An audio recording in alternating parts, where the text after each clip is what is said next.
pairs of zeros all the way along.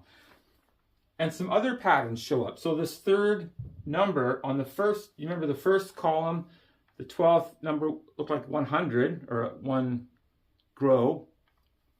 And then the second column here, you can't see, is a 300. So it goes 100, 300, or 3 grow, then 5 grow, 7 grow, 9, and then L. So L down here. So 9L. And then I was last night I just kept writing them out because I found a website that gave all these really long numbers, converting them into base 12. And there's all these patterns that are in here that are really interesting. Maybe I won't go into them all right now. I just wanted to let you know about, though, that that's like a new discovery that I've made. There's all kinds of patterns in there that keep going, and I'd be very curious to see if you did another 12 of the 24, if the next column starts to repeat also, and whether, you know, and I was showing in my last video that this has to do with the geometry of the spiral, that we're counting quarter turns of the spiral as it gets larger.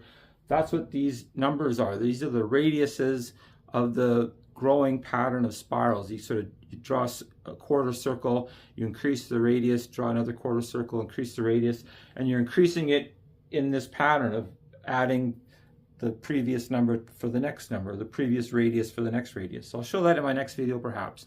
So I'm just going to leave it there. Hope you enjoyed that. Base 12 geometry. I do have a book called Understanding Base 12 Math, How to Draw the Perfect Circle Using Dodginal Geometry. In this book, I'm talking about another geometric pattern that you can't see on the base 10 Cartesian plane because you have to go on the base 12 Cartesian plane, where there's a denser grid. We divide the 1 into 12ths instead of tenths. So it's as if we had just started using, if we had started using base 12 in the first place, our Cartesian plane would be divided that way. And there's a geometric pattern that exists there that has a relationship to the circle that we aren't aware of in base 10 because we are in base 10. Our Cartesian plane doesn't create the right points that we connect. So it's really a simple pattern. Even if you're just mildly interested in math, you can get this book, you'll understand it. It's not complicated at all.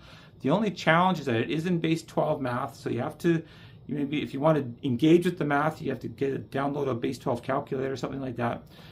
But you can just read it and you'll become aware of the base 12 geometry of 360 degrees, and therefore the base 12 version of pi based on this geometry. It's not just a translation of the base 10 version into base 12. It's a different type of geometry because the empty